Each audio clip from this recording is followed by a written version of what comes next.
একটা মেয়ের যখন বিয়ে হয় তখন সে একাই চলে আসে।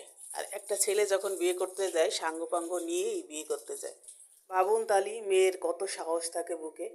সেই মেয়েকে যদি সংসার ছাড়ার হুমকি দেয় তাহলে কি মেয়েটা ভয় পায়? এই যে দাদারা, এতটা দুর্বল ভেবো না মেয়েটাকে।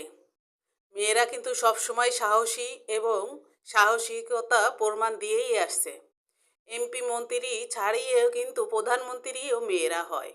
বিয়ে করে তোমাদের ঘরে এনেছো তার মানেই নয় তোমাদের গোলাম হয়ে থাকবে তারা সারা জীবন। এখন অধিকার পুরুষ এবং নারী সমান সমান। তোমাদের মনে থাকে না সেটা। পুরুষ নামের হংকারটা ছেড়ে দাও। আসো সমঝোতায় আসি, ভালোবাসা শিখি। ভালোবাসা পেলে পৃথিবী উজাড় করে দেওয়া যায় এবং উজাড় করে আনা যায়। বাইরের রমণী দেখে তোমার রমণীর কথা ভুলে যেও না, তাহলে সারা জীবনের জন্য পস্তাবে তুমি। মেয়েরা যে সাহস নিয়ে এত কিছু করে তারপরও কি সে ভয় পায়, নাকি তোমাদের হুংকারে তারা দমে যায়? তার থেকে ভালো এসো ভালোবাসার মালা নিয়ে নেই গলায়, ভুলে যায় হিংসা বিদ্বেষ সব কিছু ছেড়ে এসো এবার ঘরে ফিরে।